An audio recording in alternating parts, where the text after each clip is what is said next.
All right, thank you, everybody. Episode 3 of the Legends and Dragons. Mr. Chance Burleson. Jimmy Klaus. Welcome. Listen, so I was thinking about some of the feedback that we have received about, so what you don't see is behind us, we actually have a whiteboard of topics that we have because of feedback that you have provided. Thank you very much. I appreciate it.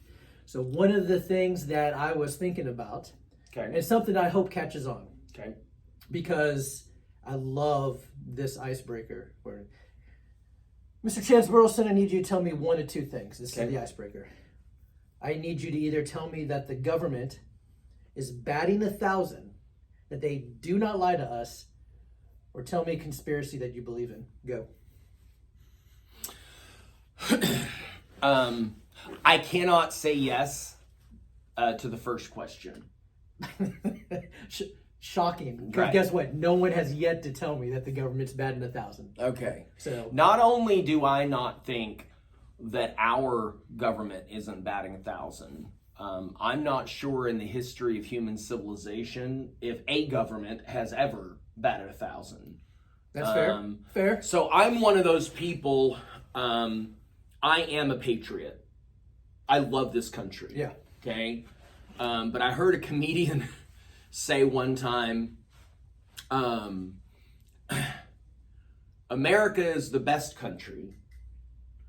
But sometimes I wonder if it's a good country. And what he meant by that was, if you had 5 brothers who were all convicted murderers, Okay.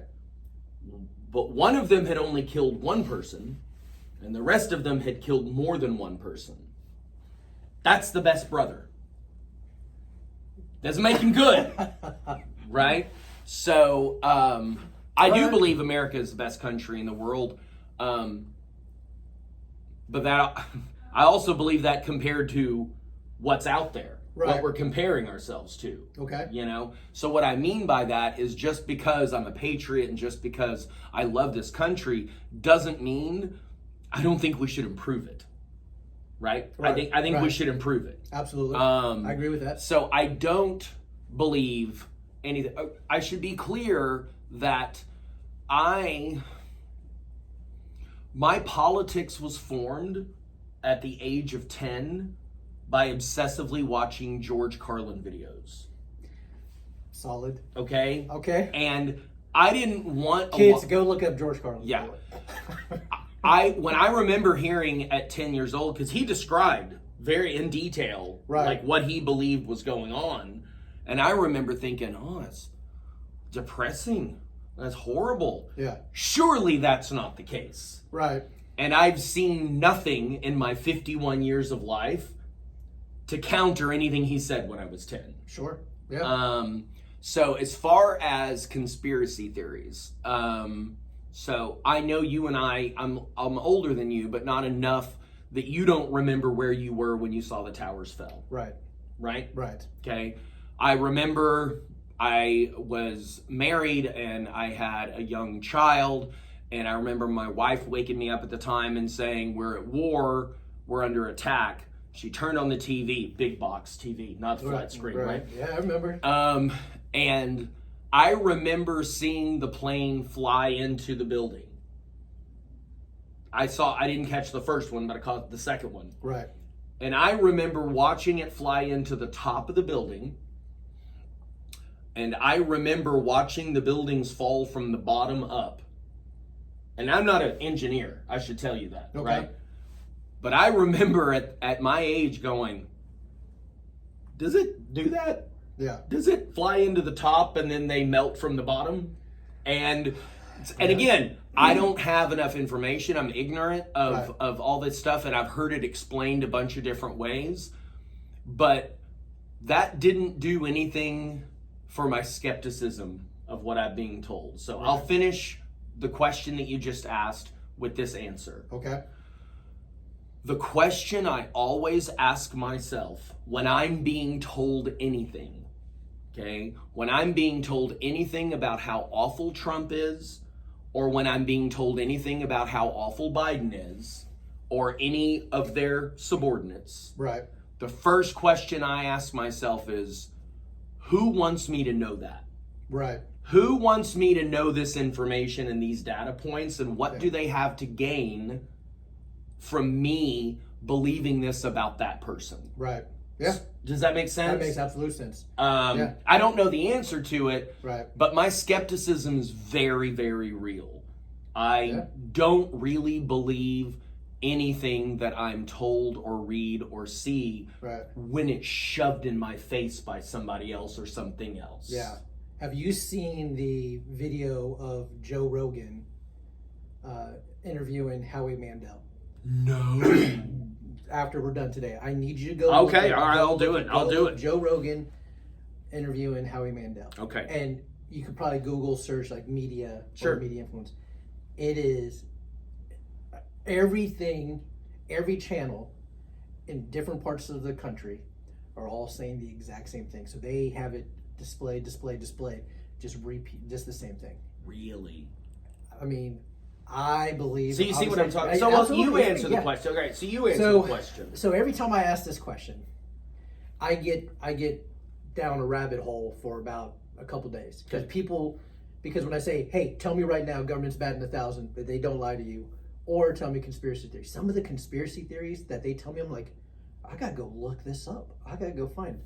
For instance, one of the ones I just went down a rabbit hole with was the Las Vegas shootings.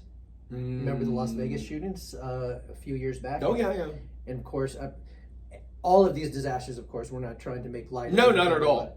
But the Las Vegas shooting, if you start looking at all the clips and the news and stuff, that the Vegas shooting was actually a distraction to assassinate the Saudi crown Right. prince. I've And- seen that. Yeah, I had no idea. I was Sure. like, "What are you talking?" Because for me, I was watching the media, the news clips, and I was like, "Okay, yeah." I mean, I just kind of took. I didn't do any searching. I didn't do it, and that's my for being, as you say, a skeptic of the media. At least for me, I was like, I just bought it and I kept going.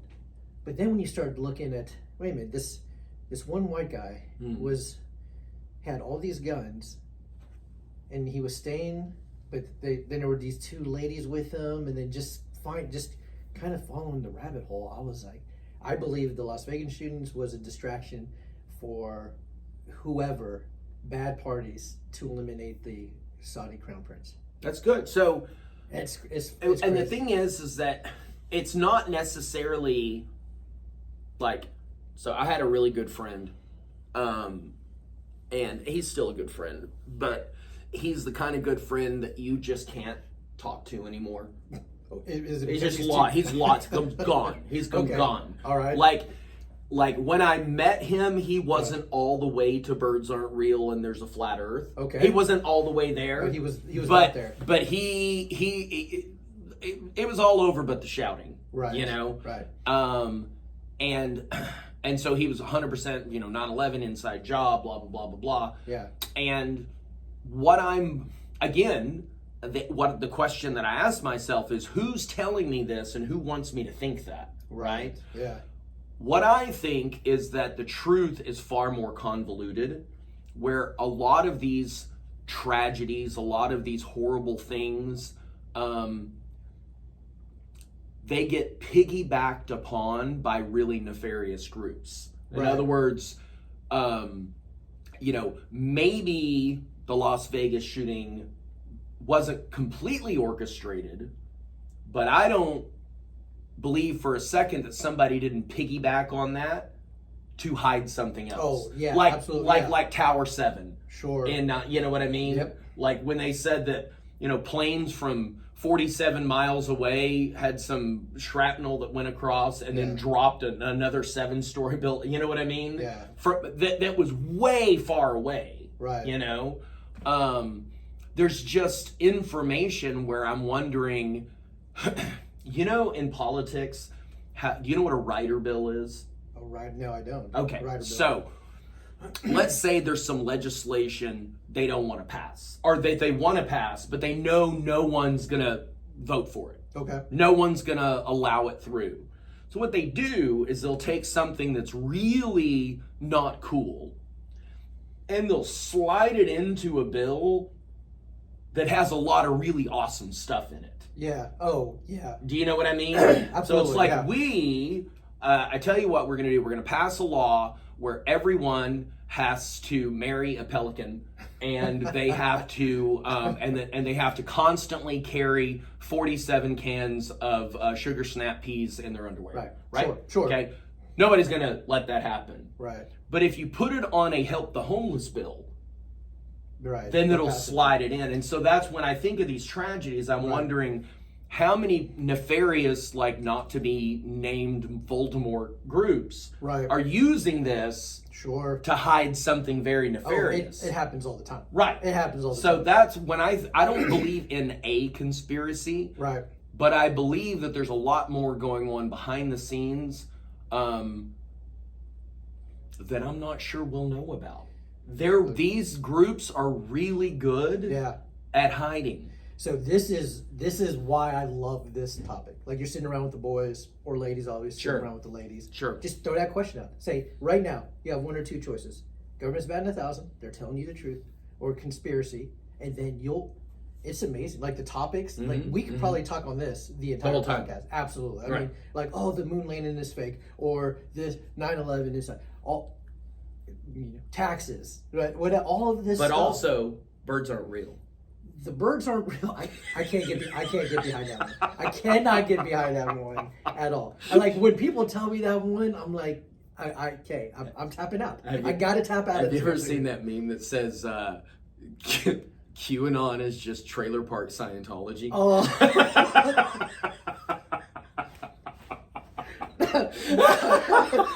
Oh my God. No, that is beautiful. That is beautiful. Again.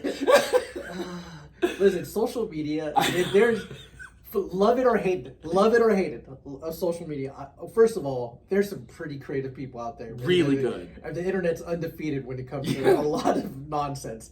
But two, and we were just talking about social media, the influence of social media on businesses, on, again, media, on... My thing is this, right? People talk about, the elections and government... having their hand in elections and manipulating elections. And I just let them talk. I say, listen, the United States has had their hand in foreign elections. They have influenced foreign elections. You mean to tell me that they don't influence our elections? Right. Come on, man. Come on. Right. Anyways, all right, all that to say, Yep. Great icebreaker. Hey, quick commercial break.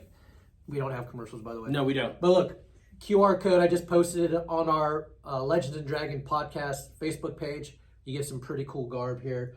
Legends garb. You get nice, awesome cup there. There's nothing in it. I brought my own because I wanted dirty and wash this one and not that one.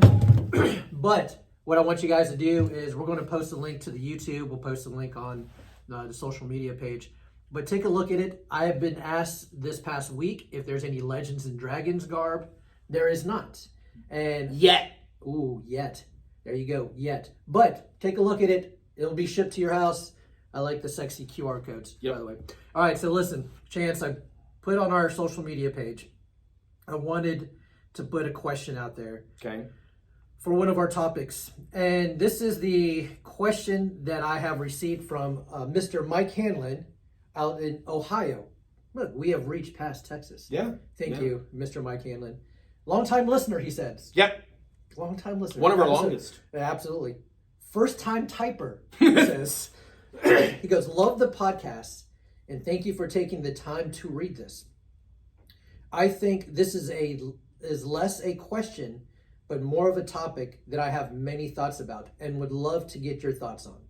Maybe sway my opinion. Geese. I train BJJ, no gi 100% of the time. I have worn gis and continue to do so when doing judo and when I did karate. I do not like gis. I don't like the way they feel. I bristle at the impracticality of them and really dislike washing them and praying they will dry before the next full moon, he says. I have heard a lot of rationale behind the gi. It's tradition.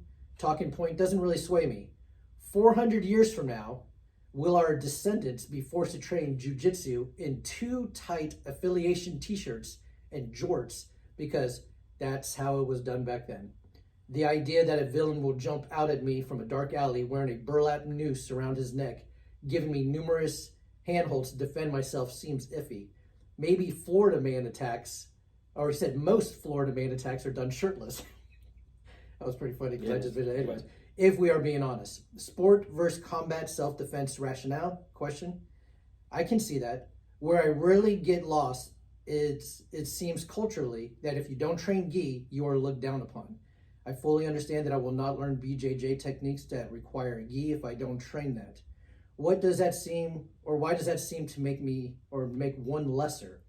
It seems like a very rigid and unnecessary thing.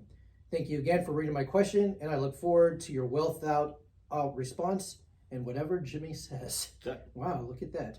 Gis or no gis? Now listen, I'm only. I know. I love that two white belts are getting asked this question. I was thinking about this question, and I was thinking, you know what? We're going to ask Greg and Philip their responses when they jump on here. Sure. Because I would love to hear their. You want to go first? I have pretty strong thoughts about this. Okay. So you go ahead. So for my background, I am a second degree in most schools, Taekwondo black belt. Our school is first degree. We call first degree black belt in Taekwondo. In Jiu-Jitsu, I am just a mere white belt with two stripes, mind you, two stripes. So my background obviously is not extensive in Jiu-Jitsu, but here's my take on gi and no gi. Who cares? Really, that's my response, right? I'm a 44-year-old man, 2 kids. I get on the mats for exercise. I train. I want to be healthy. I want to walk around knowing that, man, look at this room full of chumps. Like if something were to happen, I would be able to defend myself, defend my family. Sure, I might get my butt kicked if it's a lot of people, but the confidence that I have doing martial arts is, I think it's off the charts. However, when it comes to gi or no gi, I love the tradition of martial arts. Absolutely love it. I know that it probably goes back, way back when. I don't know the history of gis. I like it. To me, gis are like football uniforms. Like when I wear my gi, you know, hey, Jimmy trains with Grandmaster Valdez. When students wear your garb, hey, they come from Legends. Master Burleson trains them. When I wear my gi, jiu-jitsu gi, oh, that's one of Carlos Machado's jiu-jitsu students. Oh, he's trained under Professor Greg Hamilton. That's cool, right? The affiliation is.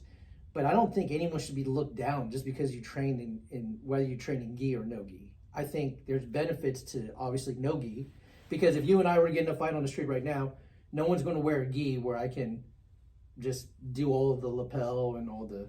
I mean, granted, if they're wearing a jacket, I could probably do it, and it's probably cool to know. But I think training in gi and no gi, it's whatever your preference is. Just, for me, just get on the mats. That's all I care about. Just get on the mats, get healthy, bring your kids on the mats, learn a self-defense. I believe, as again, I think I said episode 1, I believe everyone should learn the self-defense, especially our law enforcement and our military personnel. But I think every female, child, man, everybody needs to learn a martial arts. That's where I stand. I don't really care. Just get on the mats. What's your opinion, gi or no gi? So you have many years on me in the martial arts world, so I would love to hear your. I even have a few years on you on the planet. Yeah, 6-7 years. Yeah. You're like that older brother. You're like my older brother. I am. So here's the deal. Aside from us being probably the two least qualified people to address this. Absolutely. Although I don't have a lot of rank in jiu-jitsu, I do have a lot of years teaching martial arts and studying different styles. I can tell you where the gi came from. Absolutely. Yes, I would love to hear it. The gi came from the fact that those were the clothes that they wore. Like that was the garment. That was just the regular, the baggy pants and the crossover top. That was culturally the garment, and so their training garment looked a lot like what they normally wore. It was different, like they had a workout, a martial arts uniform, but it suspiciously looked a lot like what they wore in the garden or whatever. And this is, obviously hundreds of years ago, right? Because of what I would call cultural respect. We didn't create martial arts. We as Americans or South Americans or Europeans or Russians or whoever trains in martial arts, it's from Asia. And so out of respect for that's where martial arts came from, culturally the uniform has just been passed down like that. So regular clothes have changed and evolved and everything, but the uniform that is worn in martial arts has kind of stayed steadfast. Okay. Right? Does that make sense? And there's a Filipino uniform that they wear. There's a Thai uniform that they wear. There is, there are doublets in Greco-Roman wrestling. So like every type of martial arts has generally a kind of a traditional uniform, right? So that's where the gi came from. Okay. Now, as far as practicality of no gi versus gi, one of my buddies, Stephen Wheeler, made a comment to me one time, is that if you can learn a technique no gi, you can do the same thing if they're wearing a gi, right? Like the hand holds and stuff like that. Like if they're not wearing a gi and you can do no gi, you're still pretty effective even if they're wearing a gi. Right. Right? That makes sense. It does, Yeah. right? And here's where I stand on it's impractical to train gi. It's impractical to train gi because in Florida, they're going to be, shirtless or, Now, I got to tell you, the thought of being assaulted by a half-naked man, I'd vote no for that. I'm not a fan. I'm not on board. I don't relish the idea of somebody in Spanx jumping out and attacking me. Noted. Okay. It's not warm everywhere all the time. There are a lot of places in this world where people don't walk around shirtless. Okay. It's Texas. He's wearing a zip-up thing. Yeah. Ask Professor Phillip if he can do something with this. Oh man, I love when Professor Phillip says it, and I believe him 100%. He goes, "It doesn't matter. I will choke you with your sock." And I have seen chokes done with a guy wearing a t-shirt in a women's self-defense seminar I went to one time, where she put him in her full guard, which is a place he would try to get to anyway in assault. Right. Pulled the back of his shirt up around his neck and choked him with his t-shirt unconscious. Right. With a t-shirt. Yeah. Now, whether they're attacking you in a blue jean jacket, think of what a gi can be. A gi can be any jacket. It can be, not that there's a lot of people in suits and ties assaulting people, but a sport coat could be used just like a gi. So there are a lot of garments that people could wear, especially in cold weather, that gi training specifically would prepare you for. Yeah, absolutely. Yeah. But it's deeper than that. Ooh, okay. Here's what this is really about. I've been around martial arts my whole life. And at the core of this has nothing to do with gi and no gi. At the core of this is that people just want to argue. They just have a set of beliefs that they think is right, and then they're going to proselytize other people who disagree with them. Yeah. That's where the root of, because like you said, I don't care. Yeah, I don't. Yeah. A lot of people really do. I know. And that's what I don't understand, is that how much time do you have on your hands that your mission in life is to convert people from gi or to gi? Right. Like, if you want to train no gi, train no gi. Yeah. If you want to train gi. What business is it of yours? Right. Whether somebody else prefers the other one. because Right. I think there's benefits to both. Sure. Oh, absolutely. I think know? there are. Yeah, absolutely. Like, I had somebody come in and try our school last night, and he was asking me about our system, and I was like, well, we do some jiu-jitsu, and we do some kali, and we do some karate, and we do some taekwondo, and we do some Muay Thai, and we have some loose Krav-based stuff. Like, we're a real mixed bag. Yeah. And he's like, oh, you're an MMA school. I said, no, I'm not. I'm not an MMA school. Yeah. Because I will teach you growing shots. I will teach you Sure. knife work. Yeah. You can't keep a blade in the cage, in the octagon. It's Yeah. against the rules. And you can't kick in the groin. You can't, right? You can't 10 and 2 elbow, which is a stupid rule. You can't knee from a side control. Right. All of these are great street fighting techniques that, no, you can't train them full power. You'll hurt each other. Right. But to not train them at all because it's Yeah. illegal in the cage, Right. I think handicaps you for street fighting. Sure. I think it's got to be done controlled. But I'm a big believer in tradition. Yeah. I'm a I like it. I like the tradition. I don't like, again, love this country, but we have a tendency to find something that's been around for hundreds of years Right. and then slap our label on it and go, look at what we made up. No, you didn't. You Right. didn't make it up. You took it, and it's okay. You Right. can have it. But out of respect, Right. admit where it came from. Sure. Admit that you didn't create it. Admit that you're grateful for your predecessors for creating this hundreds of years ago. Oh, yes. So Absolutely. that you have it now. Right. You don't lose any clout. In fact, I think you gain it by admitting we didn't come up with this. Right. We're happy it's here, but the people who came up with this wore this, so we're going to wear this. Right. The people that came up with this bow to each other, so we're going to bow. Sure. The people that came up with this are very staunch on respect and protocol and manners, so we're going to do that out of respect for its origins. I believe that. Yeah. Absolutely. So this is what I love. I love about Carlos Machado's Jiu-Jitsu Mid-Cities. Well, and Legends, and of course my school here, is that you guys don't have the ego, if you will, right? You're not preaching to me, you must do this, right? You teach me, and you teach me the respect, you teach me the tradition, you teach me, but you're not saying, hey, Jimmy, you're throwing your sidekick wrong. I mean, there is a right or wrong way, but I can't do the reverse 360 heel kick. I can't. You're teaching me all of these tools, and I'm going, I'll take that tool, I'll take that tool, Right. I'll take whatever works for me. Right.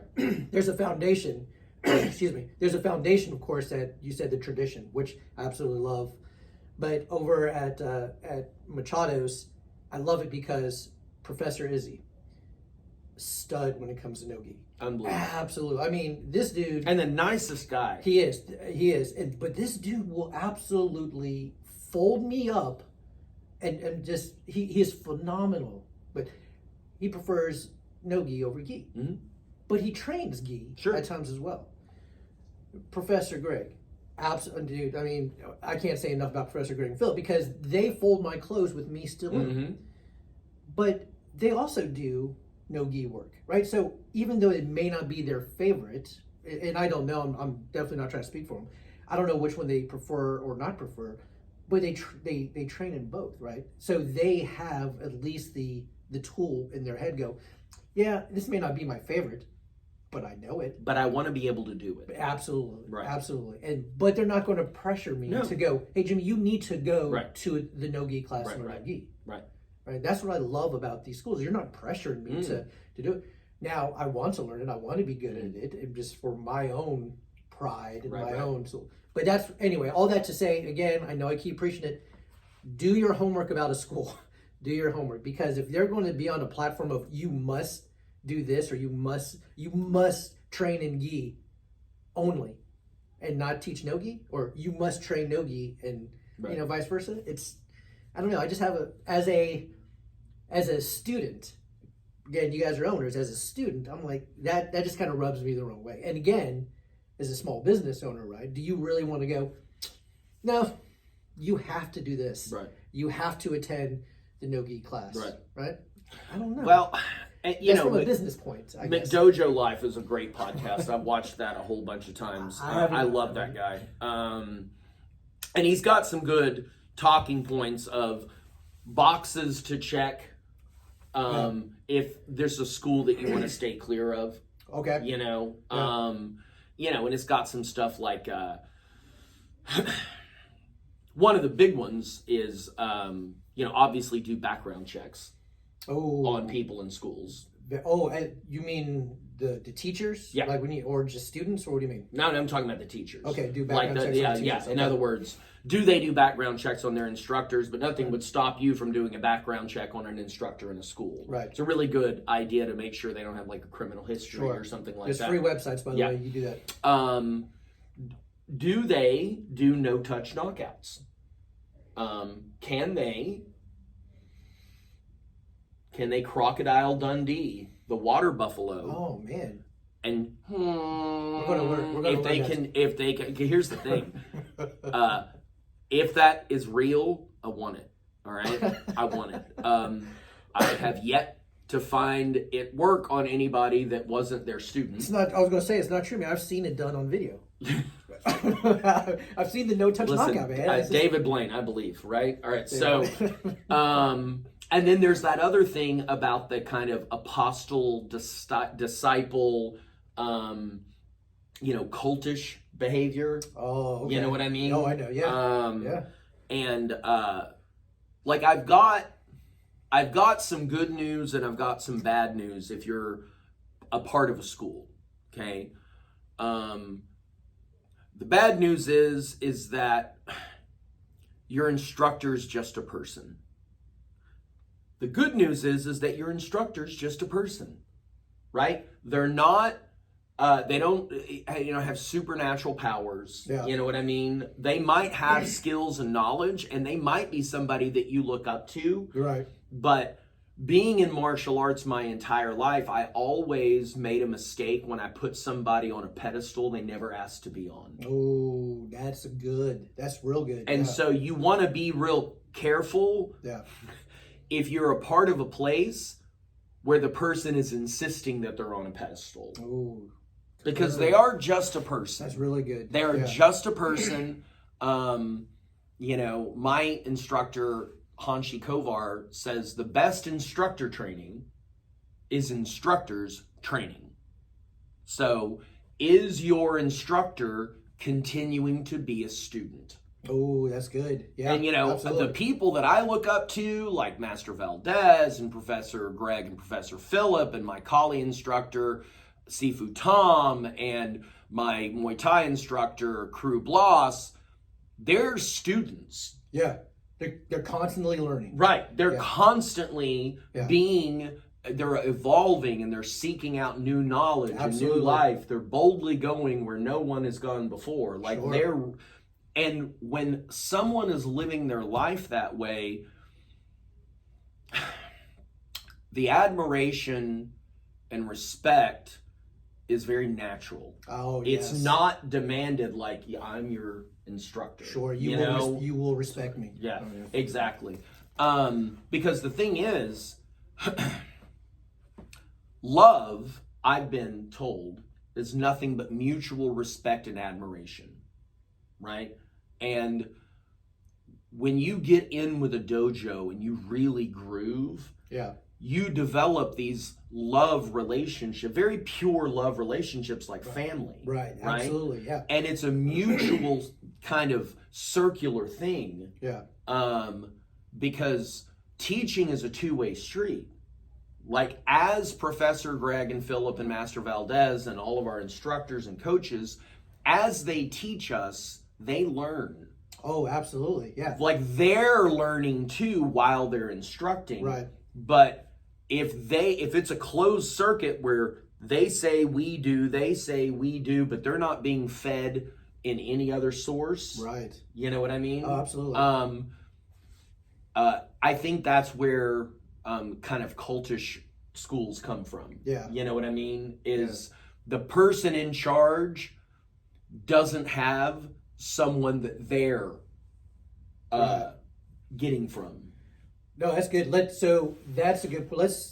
use that. Let's piggyback on that. Is that a Kinda go- segue? It's a segue. I like it into our next topic, and we'll wrap it up with this one right here. Is coaches. Okay. And I mean, you just talked about the love that you have for like a family. Right? Yeah. You talked about your teacher, right? Your Master Chance Burleson. I mean, you're the name, right? I know. Chance, Master yeah. Chance Burleson. Mm, But you don't stop learning. You have a teacher. right. Your teacher still learns. Yes. Right? What I love about Greg, what I love about you, Valdez, and other karate friends that we know and surround ourselves with is they continue to study the game. Mm. They continue to learn. Greg spends hours. I know he does. Hours learning a technique, taking the time to learn a technique to show his students. Mm-hmm. And if I'm rolling with him, which it hasn't, I mean, I roll with him. I haven't taught him anything. Maybe how to use a technique even better as he folds me in half. But he still learns with every roll that he has. He goes, you know what? I haven't seen that. Show it to me again and do it. Same thing with you. Like, I didn't know this. I didn't know that stutter step. Right, today. right. Show it to me again. Right. You continue to learn. Right. Now, what I think about coaches is this, especially with my own life, is, and I'm gonna get a little spiritual. I'm gonna take y'all to church, if you will, because this right here is something that I think is very important, near and dear to my heart. In Taekwondo, or anytime we go to a tournament, we know the rules. We know the point system. We know 2 points for a kick, 1 point for a punch. In jiu-jitsu, my first tournament that we were only 5 months experience and got beat was, if you mount, you get points. If you sweep, you get points. We know those. If I asked you about football, you would be able to tell me the rules of football, the rules of basketball, the rules of baseball, the rules of soccer. I wouldn't be able to do that. But when it comes to us being fed in our spiritual walk, we don't know the rules. We don't know, right? And so how do you get to know those rules? You surround yourself with those that have already walked through the fire. Right? For me, it's every morning, I get into my Bible. I pray. I meditate, whether music, going for a walk. Am I perfect? Nah, I'm not. Am I the judge? If you were to tell me today, hey, man, I just knocked over that bank, right? Man, I love you, dude. I got your back. Right. Don't support it, No. but I love you. Right. We need to surround ourselves with individuals that will make us better. Like for me, for coaches, Davis Bell, shout out to Davis Bell. I consider him a coach. He's a friend, but he is probably a step or two higher in his martial arts game, right? So I roll with him. Great sparring partner. And pick your sparring partners wisely, folks. Yes. Because you don't want to get hurt. There's some out there that just, anyways, all that to say, Davis Bell. Surround myself with you, Valdez, Greg, Philip, Izzy, like all of these guys in the martial arts world. But in my spiritual walk, who am I surrounding myself? I'm surrounding myself with a pastor I trust, an elder, if you will, who has been through the nonsense of life that can go, hey man, I'm having some issues with these kids. You have 3 or 4 that are out of that house. They're doing good. Tell me about it. Hey Jimmy, it wasn't perfect, man. I got my own stripes, if you will. Coaches, again, if we know the rules of all of this, of all the martial arts, the sports, the playing a board game, the playing a video game, if we know all those rules and how to operate there, but we don't know anything about our spiritual walk, how you gonna get there? I know how I get there. Tell me. So, I have a bone to pick with the concept of self-care. Okay. Okay. This is a term that people use a lot, especially in this day and age, like mental health. Okay. Self-care, mental health, blah, blah, blah, blah, blah. Right. And so when we think self-care, we think spa days and bubble baths and candles and like treating myself. Right. In my experience, that's not self-care. Self-care is the body of work that makes me a better man, that if I do it every day, I continually improve. Oh, yes. Okay? And in my experience, Jimmy, I don't want to do any of it. Yeah. I don't want to go to the gym. I've never met a push-up I liked in my life. Now, I do a lot of them, Right. but I don't like them. Sure. So I have a very specific spiritual walk, and I have a couple of mentors. One of them is Grandmaster Chip Townsend. And what I do is I reach out to him every day, and I let him know, did I pray? Did I meditate silently for 20 minutes? Did I read? Did I do these things? What was my food intake like? What did I follow? What is a healthy food plan for me? Did I was I selfish in my relationships with other people? You know, did I serve? Did I help people without any and I have boxes and I literally check them off. He does. I've seen the list. I know, and I send it to my accountability partners. So when it comes to my spiritual walk, if I'm not doing it deliberately on purpose, I'm not doing it. Right. I'm not going to accidentally become a better person. Every day, that constant because when you stop trying to be better, you quit even being good. Sure. You're not good anymore if you're not trying to be better. And so I have coaches. A coach is just a teacher. Right? Yeah. Chip Townsend taught me how to break a bat. Yeah. I would not have hit a bat without his guidance. Right. Now he helps me become a better man. Good, yes. And I've noticed that all of the mentors that I have in my life, what happens, Jimmy, is they make me better. Because the world needs us at our best. I don't know if you have the internet, but the world isn't in great shape a lot of the time. If I'm going to make a difference, if you're going to make a difference, we need to be at our best. Man, and you said something so good that I want you to listen to what he said, right? And me as well. It's an everyday thing. Yep. He doesn't do it just one day a week expecting to be better. He doesn't like push-ups, but he does them, right? There's a lot of people that don't like going to the gym, but we need to go to the gym, right? Every new adult that jumps onto the mats, I always tell them, take a picture. Take a picture day one. Day one, take a picture. Take a picture of you and your gi, right? Just on the mats, day one, take a picture. Because what I tell my kids is life isn't a microwave. Life is a crock pot. A lot of people jump on the mats, go, I want to be a black belt. I can be a black belt in a year. No, you can't be a black belt in a year. Because every day you have to do it. Oh, we're up. Not here. Go find a McDojo. I'm sure you can probably become one there. But every day, what I tell my son, who is 13, and he goes, Dad, I want to gain muscle. I said, 20 minutes a day. Yep. Go outside, use the dumbbells. Yep. Go do just 20 minutes a day. If you do it 20 minutes a day for 5 years, you'll see improvement. Yep. But if you go one day at the gym for 2 hours, you're not going to see results at all. Right. If you want to change your diet, if you want to lose weight, you have to do it every single day. It's a conscious effort. Are you going to stumble? Absolutely. You're going to stumble. Give yourself at least that permission, if you will. Don't beat yourself up if you stumble. You have to do it a little bit every day. For my spiritual walk, I shared on my social media page, when I was 17 years old, I took my dad's gun, went down to 17th Street in Virginia Beach, and had every intention on utilizing that gun. It was a Saturday, cried out to God, just felt the relief, if you will.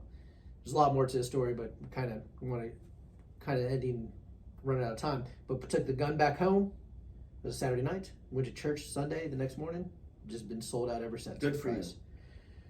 Because at that point, teenage life, if you will, is, or at least for me, with the abuse that I was enduring at home, my grandmother and my uncle were both murdered by my grandfather. My grandmother, my dad's mom had died of cancer. I saw her we just missed watching her take her last breath. My old man died when I was 20, he was 43. So in my brain, I was fighting those demons of, man, I hope to make it past 43. But all that to say, when I made a conscious decision for my faith, it wasn't that, oh my goodness, everything is easy now. I mean, I'm 44. I'm still learning every single day. You have to be committed every day. Go to the gym every day. 20 minutes, go for a walk. I hit 10,000 steps every single day. I haven't missed it since December 23rd of 2018. Wow. You have to be, what's the word I'm looking for? You have to be deliberate in what you're doing. So your martial arts, don't think you can come to class one day a week and you're going to be an awesome student, right? I mean, you're probably an awesome student, but don't think that your martial arts is going to improve because you get on the mats one day a week. Make a decision 3 to 5 times a week. Get on the mats. Come to class. Be that example. Right here, this dude, one of my examples. He's one of my coaches. Even though he's a friend, I consider him an older brother. Surround yourself with people. You kids that are listening to this, surround yourself with people who are going to build you up and not knock you down. There's plenty of room at the top for everyone. And don't wish for it. Work for it. Yep. Work for it. So with that said, any final notes before we wrap it up here? There? No, I think we covered some really good stuff. Yeah, it was really good. I gotta say that you know, Hanshi says this a lot. Most people, like, it's easy to be skeptical and sour, and just think that the world's a cesspool or a vampire. The world is a vampire. And it's just circling the drain. But my experience has been, I get to meet new people every day here. And what I have found is that most people are amazing. Right. They're amazing people. Yep. You know? And our life, the quality of our life seems to be the direct result of the strength of our relationships and connections with other people. Yeah. You know, Chip has a saying like iron sharpens iron. I understand that it's not his saying; it's biblical. But you know, we really need each other, and I beseech you. That's a good word. I like that. That I beseech you to find people that you can, in a circular way, serve and allow to be served, and make each other better. And martial arts is a great place. Absolutely. But it's not the only place you can find that. Correct. Yeah. And we only use martial arts, obviously, because we're in it. What I love about the mats, it doesn't care if you're rich, you're poor, you're white, you're black. It doesn't matter your color. It doesn't matter your creed, your culture. Anything at all. The mats, they don't care. Yeah. At all. When I'm rolling with somebody or I'm sparring with somebody, I don't care that they may be a CEO or a janitor or whoever. All I know is I'm trying to, one, protect myself from being choked out or punched or kicked in the face. But we're all, that's what I love about the camaraderie and the solidarity and the family and the great school that will produce that family environment. Absolutely, I love it. But guys, again, thank you so much for tuning in. Episode 3 of the Legends and Dragons podcast. Again, I want you guys to look at this QR code. There's some really cool gear. I want you guys to go check it out. Episode 4 next week. Yep. Do me a solid. Follow us on Facebook, the Legends and Dragons podcast. That's the name of the Facebook group. Drop us a question. Yeah. We'd love. Today was a great question. Again, thank you to Mike Hanlon for posing that question about gis and no gis. It was a great conversation. And with that note.